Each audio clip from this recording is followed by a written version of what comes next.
Thinking Aloud. Conversations on the leading edge of knowledge and discovery with psychologist Jeffrey Mishlove.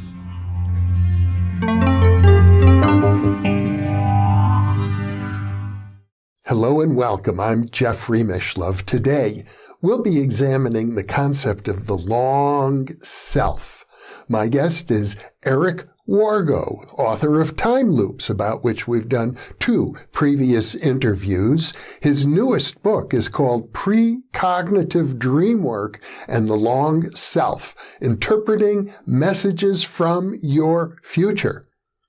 Eric is based in the Washington, D.C. area, and now I'll switch over to the internet video. Welcome, Eric. It's a pleasure to be with you. I see it's been 3 years since our previous interview. Yeah, that's incredible, but it's great to be back on your show.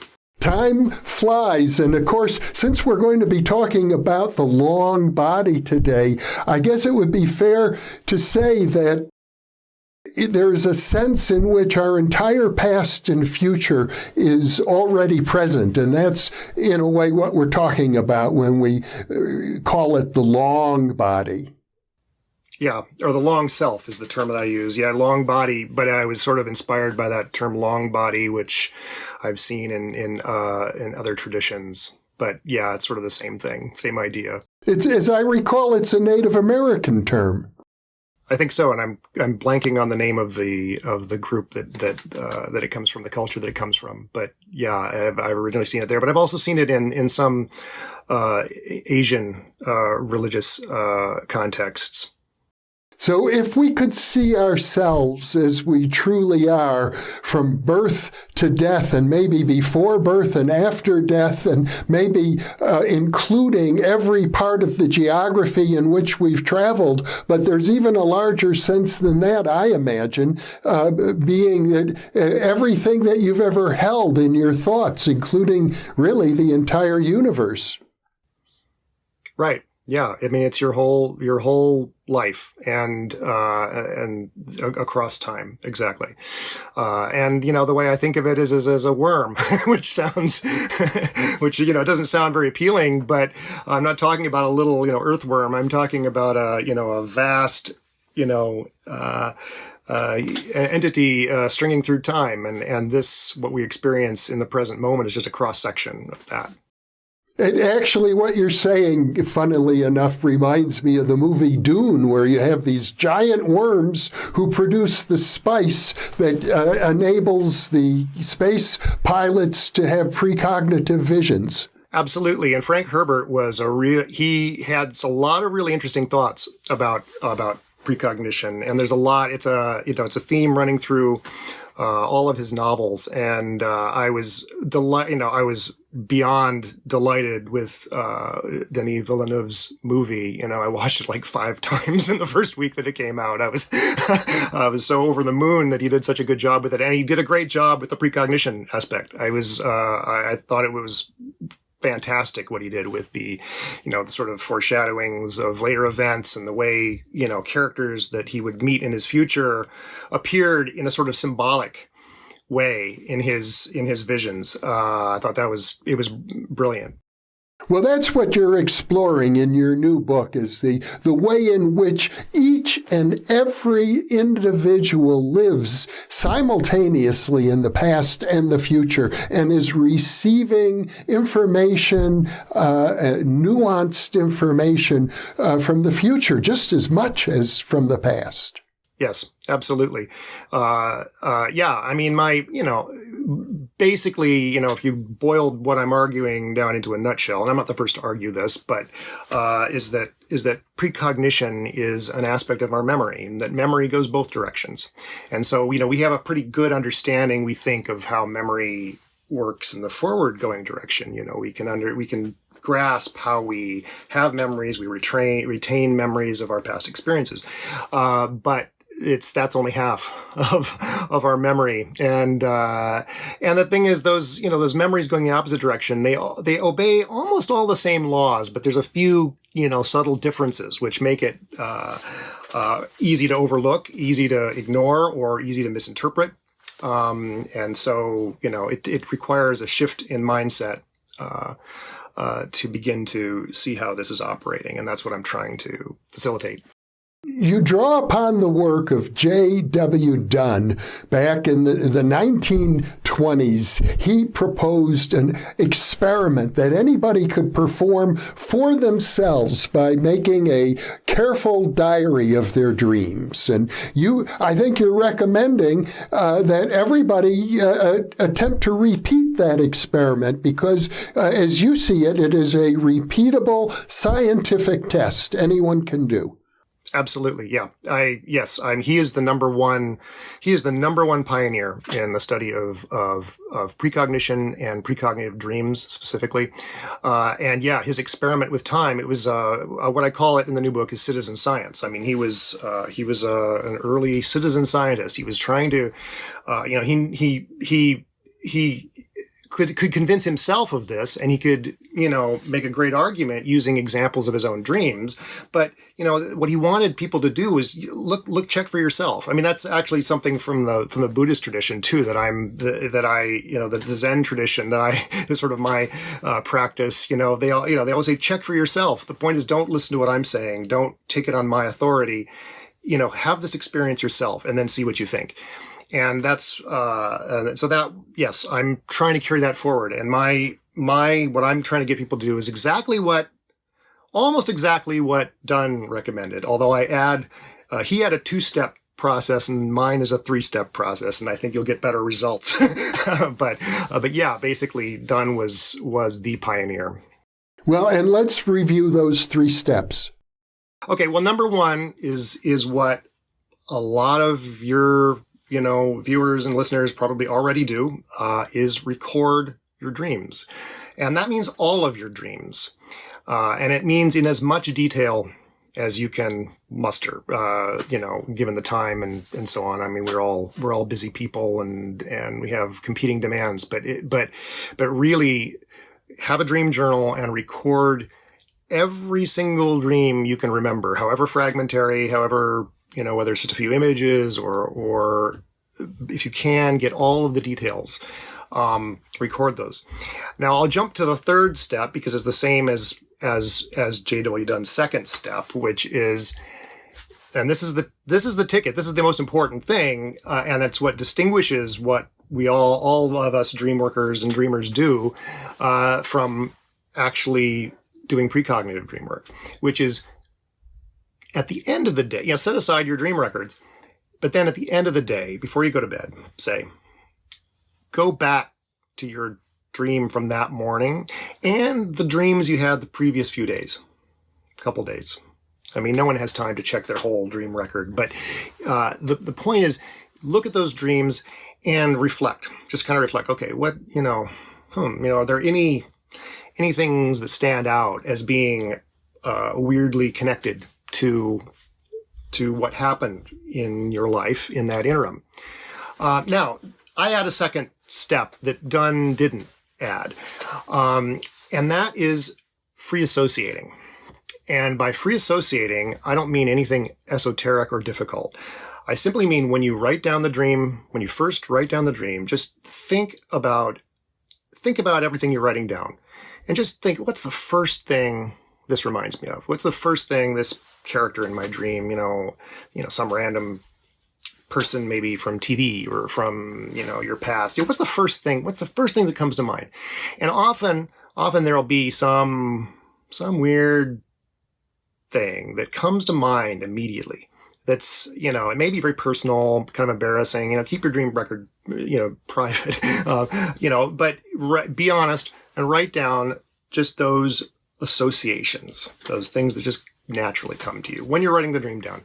Don't have any expectation that you're going to understand your dream, because, if the dream is precognitive, and if I'm right that all dreams may be precognitive or at least contain precognitive content, the meaning is not going to come to you, from that exercise. This is not like Freudian dream interpretation where you're trying to, or Jungian where you're trying to get the archetypes or whatever.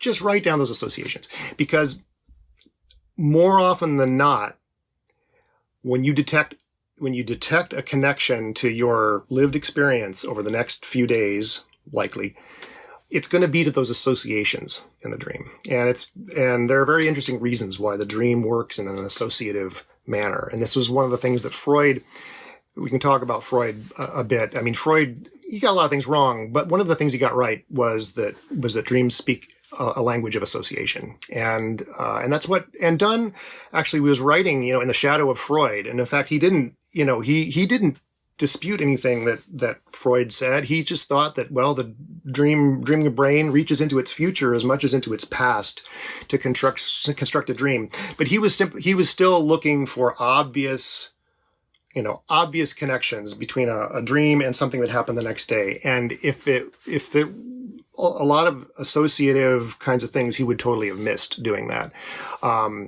So this second step will, you'll net so many more examples of precognition in your dream life when you do that. So those are the 3 steps, and they're really, they're super easy. All you need is a notebook by your bed, and I keep a little headlamp, there to, for illumination, and a bottle of melatonin, never hurts. So, but that's all you need. Well, it would be so nice if precognition simply worked, especially dream precognition, simply worked with an accurate, direct description of a particular precognitive target without any need for symbolism or free association. But actually, it's important to understand we're dealing with the human psyche. And so your exploration of depth psychology, both Freudian and Jungian, combined with the parapsychological knowledge concerning precognition, is a very powerful tool, the way you express it. I think that people need to pay close attention to psychoanalysis, the whole psychoanalytic tradition, meaning not only Freud, but his students and Jung, who had been a student and then, went off in his own direction. But there is so much value in that way of thinking for a lot of reasons. Basically, one of the things about precognition is that, and psychic phenomena in general, I mean, they straddle, we need science to try and get to the bottom of them, but you're not going to get anywhere just with science, I believe. You need methods of the humanities as well. You need the kind of interpretive practices that Freud was so brilliant at doing. I mean, he was bridging early neuroscience with, these methods from literary criticism and philosophy and so on. And he was doing it in a very reasoned fashion. And that mix of approaches is what it takes, I think, to understand these phenomena. I imagine you probably agree with me that these are meaningful phenomena. I mean, science is not good at getting at meaning. It's good at getting at causes, and we need that, but we need the meaning as well. And that's why I think it's important to go back to Freud and go back to his tradition. But also Freud's, a lot of things from Freud we can kind of, set aside. I mean, he was, I think he was, a lot of psychoanalysts would agree today that he was overemphasizing the sexuality stuff and whatnot. But what we call his metapsychology, that is to say, the sort of map of the mind with, and sometimes you picture an iceberg with the conscious up here, ego, and then you have the preconscious and the unconscious, that sort of thing. That model, and that's his sort of dynamic model of how conscious and unconscious interact, is super important, and it holds its validity. Honestly, so much neuroscience from the past couple decades has essentially been showing that Freud was right. They'll use different terms, they'll import a whole new vocabulary so you don't detect that this is kind of proving what Freud said. But he was right about the metapsychology part. And I think that his metapsychology, that kind of map of the unconscious and so on, is essentially a ready-made theory of precognition. Because I think I think, Freud was thinking that the unconscious is just a soup of our childhood and our past. I think that there's a lot of evidence that actually it's a soup of our future. And the future is speaking to us symbolically. And so I wrote, a lot of my first book was sort of on this theme, and I sort of hit it again, obviously in the new book in a more simplified fashion. But I think Freud really provided a kind of roadmap. So the new book was almost it's like combining, Dunne and Freud, and then there's kind of a little bit of Einstein thrown in there. Well, one of the points you made in the 3 steps of this experimental process that any viewer can try is to really just look a few days ahead to see if your dreams are valid. But you do provide striking examples that are sometimes, if I recall correctly, years away from the actual dream, decades even. So it's as if not only do we have precognitive information coming from the near future, we also have it from the distant future, and it's all happening at once. Yeah, and that's what's so incredibly mind-blowing. I mean, it's mind-blowing enough to realize that you've had a precognitive dream about an event that happens the next morning. That in and of itself is, wow, that just totally blows up all of our assumptions about causality and, time and consciousness and all that stuff. That, it's mind blowing. And you need to build up a few of those experiences before they become convincing, because we have this knee-jerk readiness to just, this can't be real, or I'm misremembering, or whatever. There's so many doubts that creep in, and that's true for almost any kind of paranormal experience. It's weird that there's this mental kind of defense mechanism against these kinds of things. But the more you have these experiences, and the more you can, you can point to them in your notebook. It's not just I kind of have a vague memory of a dream that seemed to be like something else, but you have a record of it. It is truly it's a paradigm altering thing, but then add to it the experience of having, of discovering that, a significant dream you had 2 decades ago, that you're living through it right now, and add to it, which often happens, you go back to your dream journal from 2 decades ago. Oh, and it happened on this date 2 decades ago. That is a reality. I mean, it's just, it's mind blowing. And it gives you a whole new sense of the brain, the mind, and the self. It's powerful. One of the comments that you made in passing, as I recall, in your book is that this sort of thing seems to follow a pattern that could be described using the fractal mathematics of Mandelbrot. I use the word fractal in a kind of loosey-goosey sense to mean self-similarity, the idea of things being recursive.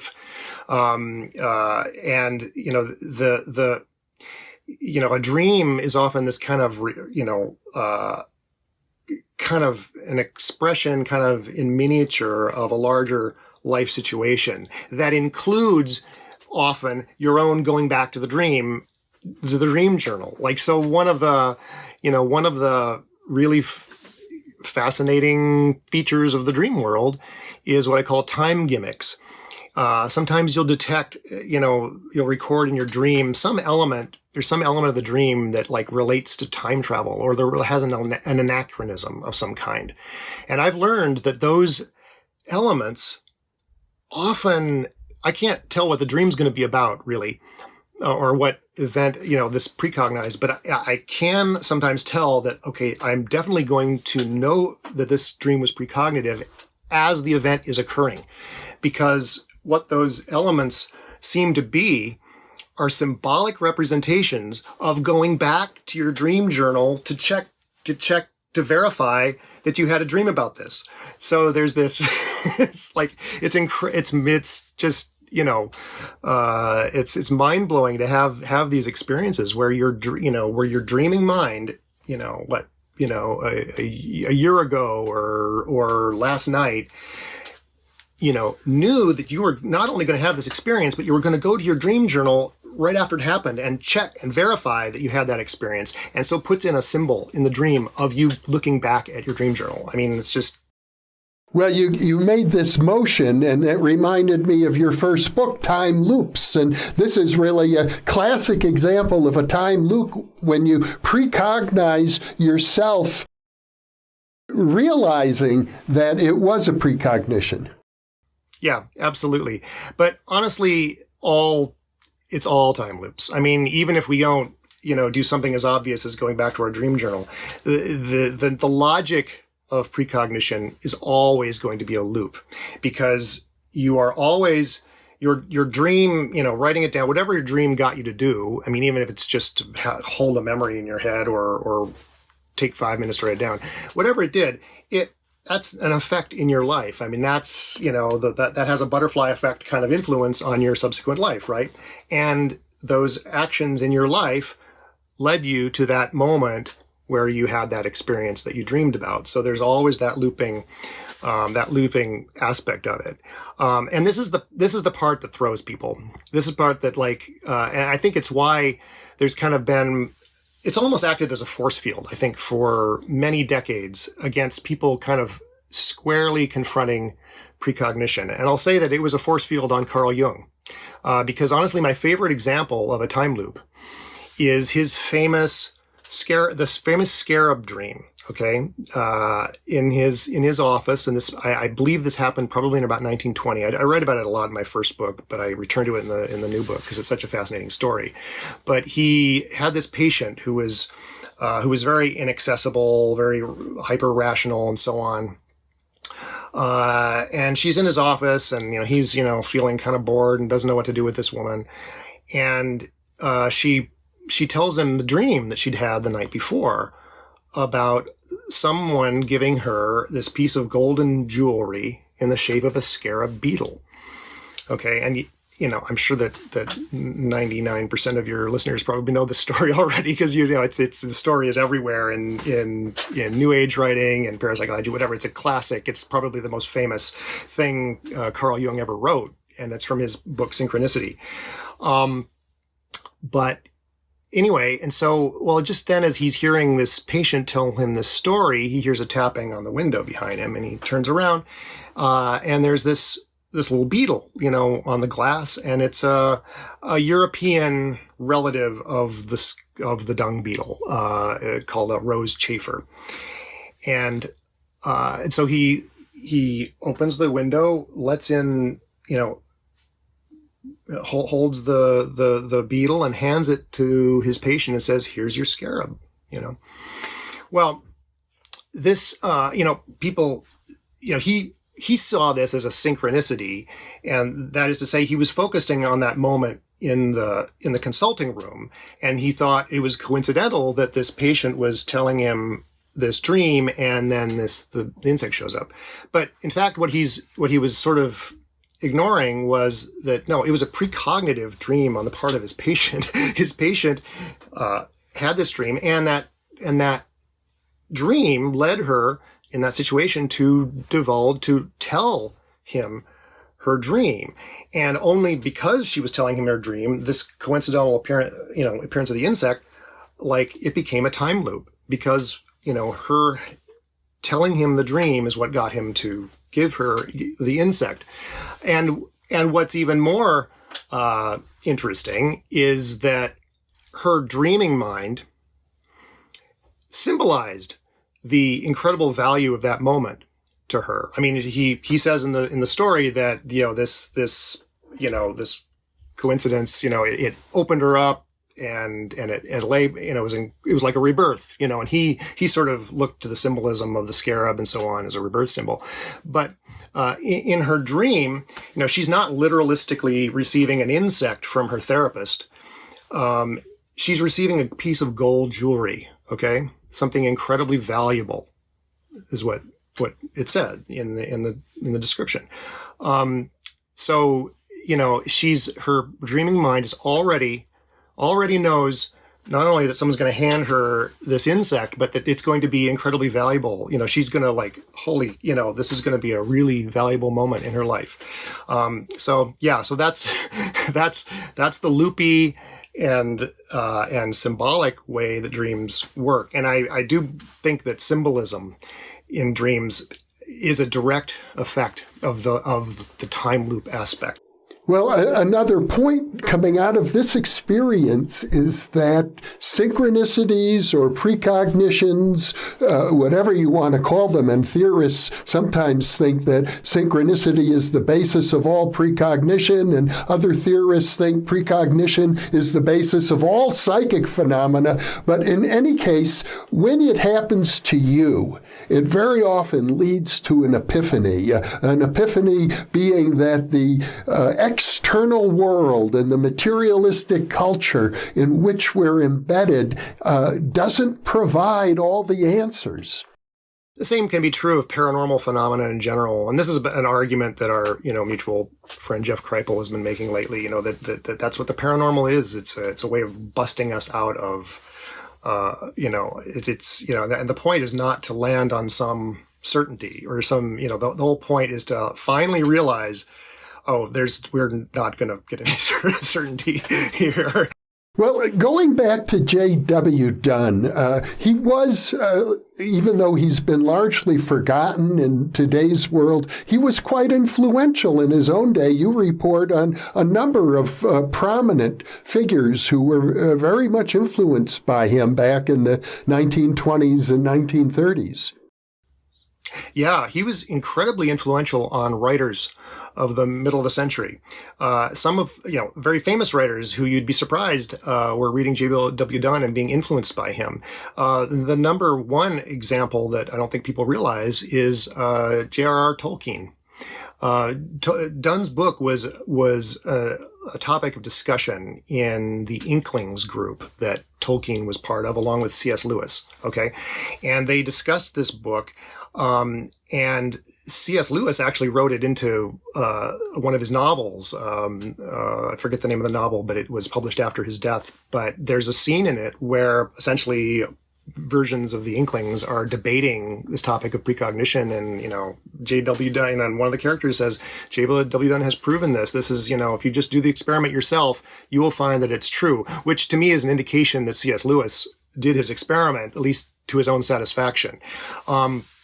And Dunne's book, now we don't unfortunately have any evidence of Tolkien's dream journals or dream experiments, if there were any, but he was incredibly influenced by Dunne, and Dunne's book became kind of one of the biggest influences actually on the elven races in his stories and his novels. And there are all these notes that his son sort of compiled afterwards about like elvish time and the elves' relationship to eternity and time. And it's all based on Dunne. And there's handwritten notes about Dunne and Dunne's book in the margins. So, people who, read Tolkien should realize that one of the biggest influences on what Tolkien was writing in The Lord of the Rings was this precognitive dreamer who wrote this incredible book. But there's other amazing, like Vladimir Nabokov he consciously replicated the experiment and got great results doing it. I have some of these in my book. And there were a number of other writers. I mean, he was quite influential at the time. But yeah, he's unfortunately kind of fallen off the map. I actually know someone who's just completed a massive biography of him and is looking for a publisher right now. So hopefully that'll change. But yeah, he was super interesting. Let me ask you this. Now that you've been working with this method for some time, and you've written this book providing detailed instructions, as I recall, 27 unique principles that people can follow when pursuing this path of reaching out into the future, or at least appreciating how the future is reaching out to you. How does it benefit you personally? Yeah, that's a great question. And it's surprising. My own path towards this, I think, is going to be like a lot of people's, where, initially you hear about ESP and you hear about it enough that you think, oh, there may be something to this. And, you're thinking of it as a superpower, right? I mean, I think we all, like in my early experiments with remote viewing, it's like you have this fantasy that you're going to develop this super ability that's going to help you, and impress people and so on. You want a superpower. Well, that in the end is not, at least with precognition, that's not completely what it is. And I'll put an asterisk by that, because there is a way in which it is. But the biggest benefit is just this kind of enhancement of your understanding of yourself, and this understanding that we talked about at the beginning, where I think we just habitually in our culture, we go through life thinking, well, all there is really is the present moment. The past is dead and gone. It may exert a force on us, but it's irrelevant, really. And the future is completely unknowable, and it doesn't exist. It's some cloud of possibilities, and it doesn't affect us. Well, what precognitive dreamwork shows is, neither of those premises are true, that we're constantly interacting. Our self is a long self, and we're constantly interacting with ourself at other ages in a symbolic and indirect way. So it's not an obvious thing, but our thoughts, the point is that if you have a dream about an event that happened a year ago, say on this date, you suddenly realize, oh my gosh, I dreamed this a year ago, and you go back to your notebook and whatnot. It's true. Well, that's mind blowing, because it means that, my future, me in a year, some experience I'm having a year from now, it might show up in my dreams tonight, and I'm not going to know exactly what that is. That's what, you realize precognition is not going to be this thing where you're seeing this video image of something that's going to happen and you can affect it or whatever. It's not quite like that, but who cares? It's mind blowing to have this experience, but then extrapolate from that. Well, if that means, okay, if I can precognize events in my future, then that means the thoughts that I'm having right now influenced my past to some extent, and if I have like a really profound experience or powerful experience or a major upheaval in my life, this affected me, potentially, and the thing is, I have examples in the book, not only from me, but from other people I work with, of dreams transcending, 3 decades of their life in a powerful way. That means that my past is a product partly of who I am now. And so that's a mind-blowing thought. So you have these kind of mind-blowing epiphanies about, like I said, time, consciousness, whatever that is in the self.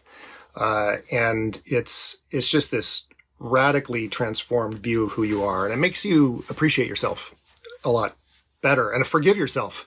It comes back to the initial theme we started out with, the long self. To have this larger sense of who we are may be the ultimate benefit and the best possible benefit. Right. And it not only gives you more compassion for yourself and self-care. Care is an important word in this, I think. But it gives you more compassion for other people too. You realize that we are all long selves, and that that life, the world is it's like a tapestry that's woven from these long selves, and you start to, it enhances your compassion for and care for others that are on this life's journey. They're long selves too, and we're all long selves who just don't know it. And that's I think the biggest. It's very inspiring to think that way. But going back to that idea of a superpower, it's not going to be a superpower the way you think it is when you embark on this path, but it also it enhances your intuition. And some people are very intuitive naturally. And I think that intuition is just precognition by another name. And but when you go on this path, even if you aren't that intuitive or you're not used to being intuitive, you start to listen to your intuition more, and you start to I think employ a kind of a natural superpower that we all have latent in us. And I think it will start. I have faith that it will start to show benefits in your life. I can't prove that, but I quite believe that it's true. Well, I'm totally with you on this, Eric. I subscribe actually to everything you've said so far. But if I were to put on my skeptical hat, I might say something like, well, if the dream can be verified at any point ranging from days to decades, and the dream doesn't even have to be literally a prediction, it can be symbolic, it can have to do with associations, how are you going to make that, as C.S. Lewis seemed to imply, scientifically provable? How do you apply statistics to something as amorphous as that? You might not. And this is the thing, honestly, that interests me about the topic. And I understand, I totally get that skepticism. And the thing is, that skepticism has always been there with psychoanalytic approaches because they have the same problem. Leaving aside the whole precognitive idea, anytime you are trying to assert a connection between dream content and an event in waking life, and there's any kind of symbolism going on, well, you always have the skeptics saying, well, you're the one doing the interpreting, and you're saying that this means that, and it's all based on your experience. Well, the trouble is that's the way the brain works. It works on our own experience. And so we're always going to have this problem that one's own idiosyncratic dream language, just leaving aside the whole issue of whether it's precognitive or not. I mean, you're always going to have the inability to convince someone who's only going to listen to a statistically significant result from a laboratory experiment. Because, I mean, if you got, imagine, sleep research has always faced this difficulty. And this is why the scientific study of dreams has always lagged behind other topics in psychology. I mean, and every 2 months there's some new article saying, oh, here's why we dream, and it's never convincing. And it's, it's just one researcher's, little study, and it's like, it means nothing.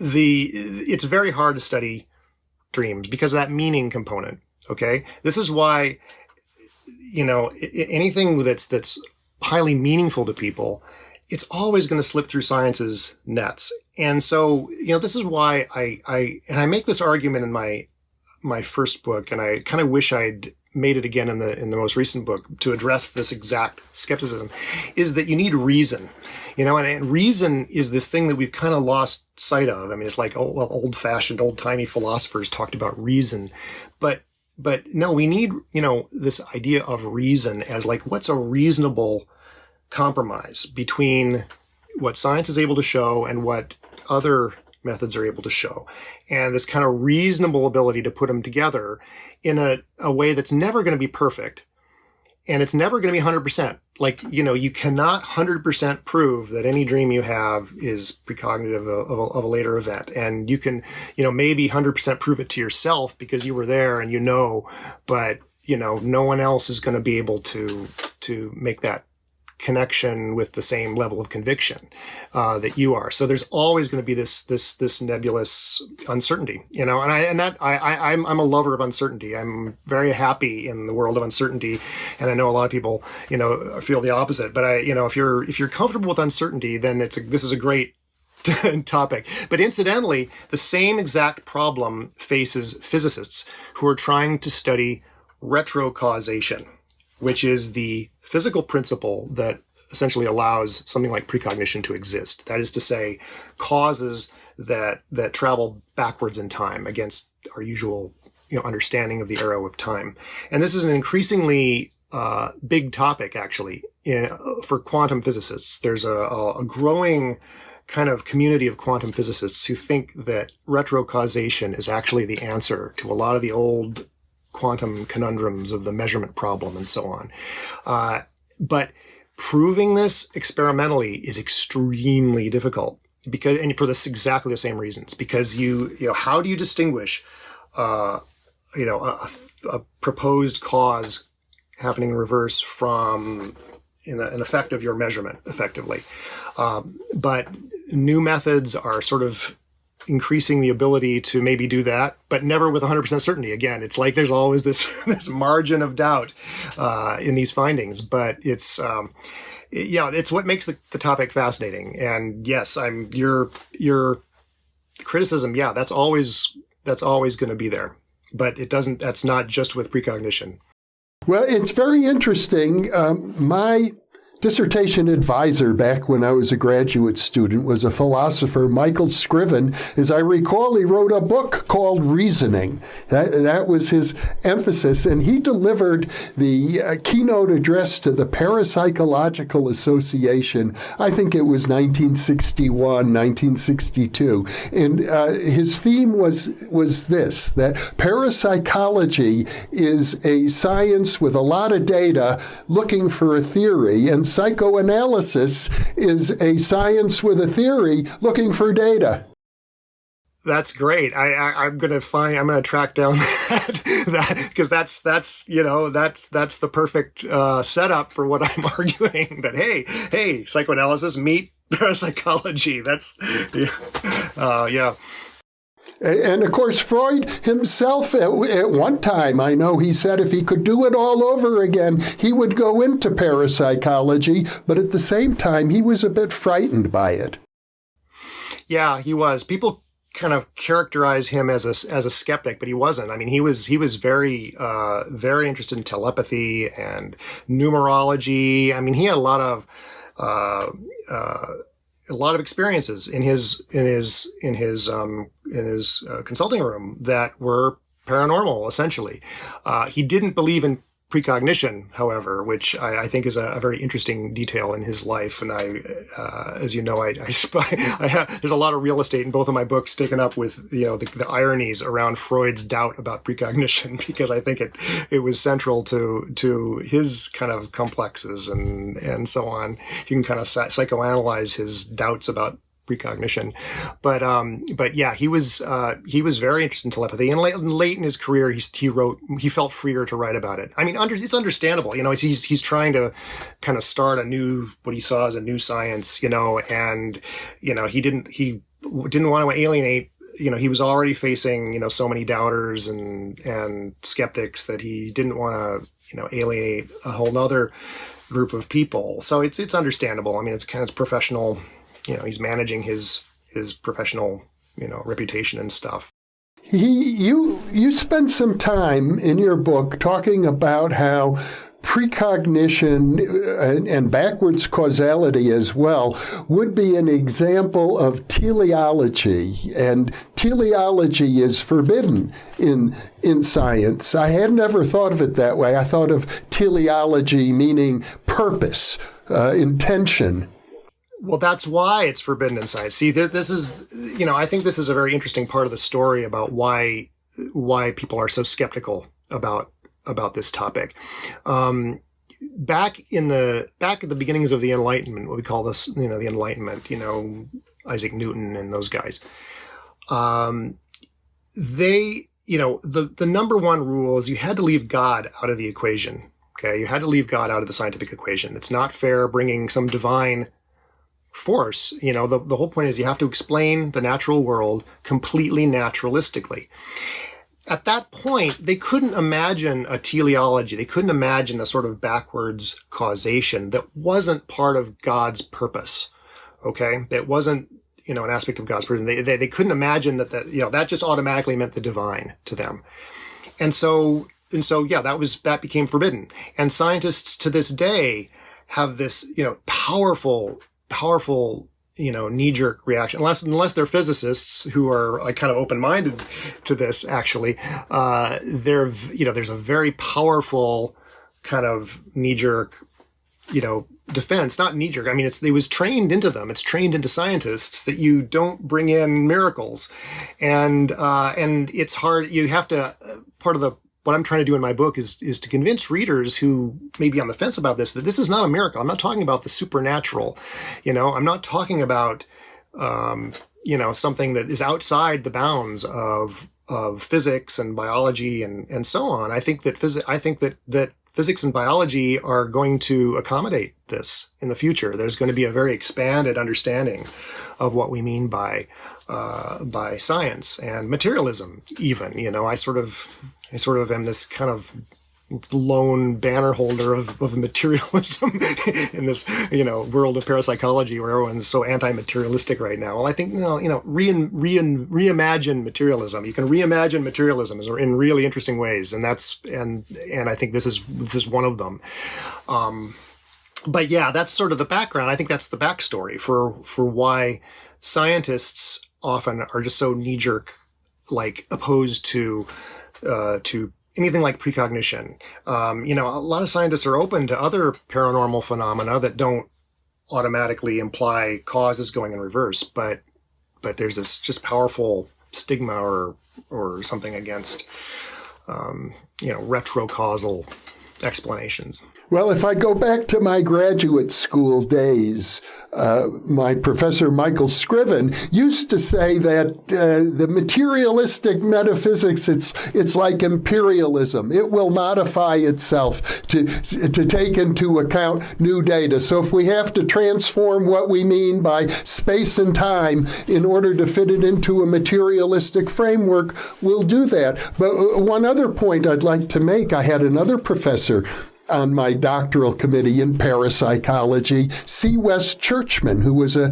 professor of management science and a specialist in systems theory. And he used to point out to me that in his field of management science, teleology is not a problem. Of course, when you're operating a business, you set goals, you plan, you have strategic objectives, and you work towards them. And that's part of what management science is about. So teleology has already found its way into some areas of science.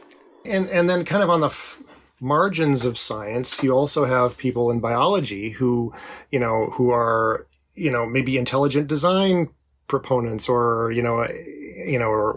more neutrally the Anthropic, universe proponents. Well, honestly, I think that these people have a point, and it's not, maybe intelligence is not what they're imagining, but the idea that the universe does, biological systems do possess an intelligence in the sense that they're being informed by what's ahead. I think this is going to prove true. I mean, I think that time loops are going to be a principle of biology, very simple biology. True, this is not a matter of the human brain being some super organ. I mean, I think that this happens on a cellular level, and it's gonna. We just don't know how yet, but there are hints already in research that are pointing towards I think some really cool possible answers to how this may operate. Yeah. Well, it does seem to me, Eric, that the universe as a whole does have a purpose. After all, it could be that nothing existed. You sometimes have to ask yourself, why is there something instead of nothing? Physicist John Wheeler was really, I think he was right. Who am I to declare that he was right? I'm not a physicist or cosmologist, but I think that that his model, I mean, sort of late in his life, he got really compelled by this idea. He was, interested in the idea that you can affect the past through observation. He was working with a much more limited sense of retrocausation than what I'm talking about, and that what a lot of physicists now are talking about. But just this very idea that the observer of a quantum experiment is affecting the system they're observing. Well, theoretically, that's a retrocausal influence because of the time it takes, those photons to hit my eye and so on. And then he designed experiments where you could test this over astronomical distances, and seemingly show that the observer on Earth is somehow affecting a photon that traveled, a few 100 billion light years to my eye, so that's an effect on the past. So he, based on that model, he was compelled by, he would draw this big U to stand for the universe. And one of the tips of the U was the Big Bang, okay? And the other tip was this observer, this eyeball pointing back at the Big Bang. And he was arguing that intelligence in the universe, human beings and our descendants and our descendants' descendants, far in the future at the end of time, potentially created or influenced the Big Bang initially. And perhaps that is an explanation then for what is called the Anthropic Universe, the idea that the laws of the universe are so finely tuned that it can't be coincidental that somehow we arose in this universe as observers of it. And this model, this retrocausal cosmological model, is very compelling. And then when you add to it kind of a more enhanced understanding of retrocausation on the small scale, but also more macro manifestations of retrocausation, like time travel, which is going to be a reality. And, when you have civilizations reaching into the past, in physical, technological ways, then you have all kinds of mechanisms for time loops to be a part of our physical universe, to be sort of constitutive of our universe. Wheeler came up with so many far out ideas. The irony is that towards the end of his life, he was very hostile to parapsychology. I think he felt threatened by it in a way. He published an editorial called "Let's Drive the Pseudos Out of the Workshop of Science," and he ended up having to apologize to J.B. Rhine, one of the founders of modern parapsychology, for some of the accusations that were unfounded that he made in that editorial. I'm aware of that story, and yeah, it's interesting. I find it very interesting that unfortunately some of the physicists who are, I think, have been doing the work that really kind of paves the way for parapsychology to have a theory, the long-awaited theory. I think unfortunately they're very, just like Freud, they're like really afraid of their work that's already kind of on the edge, getting that taint of being associated with us lowly kooky parapsychologists. So yeah, I think that's probably what was going on there. You did write about this powerful stigma and how it's affecting society and particularly affecting people who are having experiences themselves and the tendency to try and deny your own experience. Yes, it's internalized stigma. We're hearing a lot about stigma nowadays in a lot of range of fields in science and the humanities, and which is awesome. But yeah, there's a huge stigma problem, obviously, in when it comes to paranormal experience in general. People who have remarkable experiences that don't fit, well, they're remarkable because they don't fit into our collective understanding of how things work, are stigmatized. They face ridicule. They face sort of, usually not ridicule. It's just kind of this kind of like subtle eye roll. Like, I can see it in a person if they ask, oh, well, what's your book about? And then you kind of like, give a little summary, and then you can see this kind of slight pulling back, and it's not a visible eye roll, but it's like it exerts a chilling effect. It's like, well, this is someone who I cannot talk to about an important part of my life, and at least I've got a life outside of this that I can that can validate me. But when you've had a powerful experience that may be traumatic, and for some people have precognitive dream experiences that are traumatic. They will have a dream about a loved one's death, for instance, and then it happens. And then they're faced with this guilt, that, oh, I should have done something, or I could have done something, or maybe I caused it, because people don't, separate their own, that they don't know how these things work. So maybe I caused it, maybe I somehow caused it. I've heard so many stories of people who've had, and I hasten to say that premonitions of death and disaster are in the teeny minority of precognitive dreams, and yet those are the things that kind of scare people about the whole topic, and I have talked to a lot of people at this point. After my book came out, I was inundated with emails and talking to people at lectures and stuff.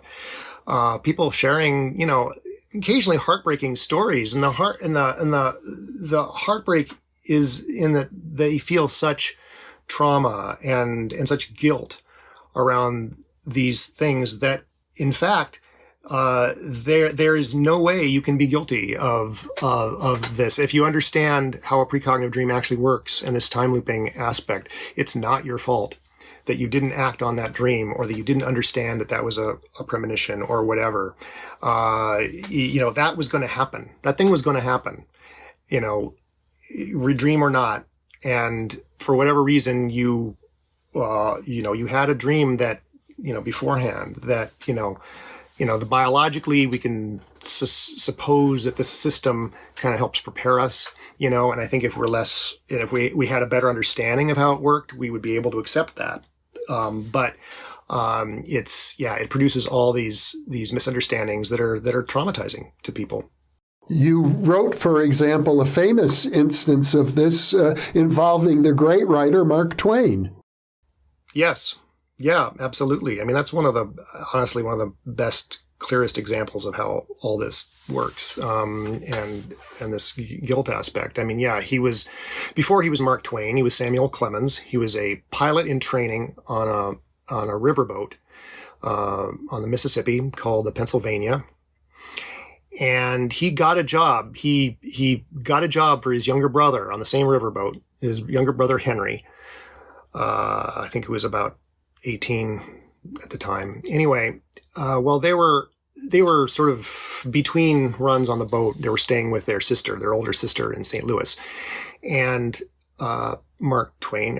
Samuel Clemens had this very vivid dream of seeing his brother Henry in a steel coffin, in a metal coffin, wearing one of his suits, one of Mark Twain's suits. And then a woman came in and laid a bouquet on his chest, and it had white roses and one red rose. Okay, well, anyway, he told this to his family, so there's independent attestation of this dream from his family. Anyway, a few days later, they shipped out on the Pennsylvania. They went down to New Orleans, and Samuel Clemens was sort of a difficult personality in some ways, and so was the pilot on this boat, and they got into a fight, and the pilot made him stay ashore for their run back north. So the boat went back north, and a couple days later, Twain got word that there had been a huge boiler explosion and killed a lot of the people on the boat. And so he hurried. He took the next available boat up to Memphis, which is where this occurred. And he was able to stay the night with his brother as he was dying, essentially, of burns. And anyway, the next morning he went into the room where all the dead. There was a big room, and they were all in pine boxes except for one metal box, and it was his brother. And the nurses had pitched in because they'd been so impressed with his stoicism, with his burns and stuff. They pitched in to buy him a metal box. And just as he's there, beholding this incredible scene that he'd seen in his dream, a nurse comes in and lays the bouquet of roses on his chest and so on. And he felt, obviously felt, incredible guilt about this the rest of his life. I mean, and the fact that, Henry was, had borrowed one of his suits and he didn't even know about it. And there he's laying in the coffin in his own suit. So it kind of amplifies this sense of, oh, it could have been me. It should have been me. I should have been on that boat too, and it's my fault because I got him the job on that boat. All these mixed emotions about death and loss and so on. So yeah, that's a powerful, very powerful example. Well, one of the principles that you articulate, if I recall correctly, is that these very emotional experiences are, I would call them magnets for precognition. Again, I hasten to say that premonitions of big events like disasters and deaths and so on are really, really the exception. I mean, most precognitive dreams are about the upheavals in our daily life. And guess what? All of us, thank God, live really boring lives. And, the biggest upheaval in your life might be a sink backing up, or some random thing in your family, or some email that you wish you hadn't sent and then feeling bad about it, or, just those kinds of things, those kinds of, little emotional upheavals in your life. And those are the kinds of things that your dreams from the previous couple nights are going to have focused on. I tend to think, it's an easy assumption to make, and I think it's probably true, but I can't prove it, that it's the bigger events in our life, the bigger life-changing events that we're liable to precognize, years, decades earlier. It doesn't make sense that we would, have a dream about the sink backing up, like 30 years before. The dreams I've had that I've detected, over decades are big, pretty big kind of milestones and turning points. But I can't prove that, but it certainly makes sense. There's the inverse square law in physics that sort of, the intensity of energy, sort of dissipates over its distance. And I think there's something like that happening with precognitive dreams, but imperfectly. Well, Eric Wargo, what a delightful conversation. I've learned a lot. I trust our viewers have learned a lot. I look forward to many more such conversations with you in the future. Thank you for being with me. Thank you for having me. Yeah, it's been fun. And for those of you watching or listening, thank you for being with us.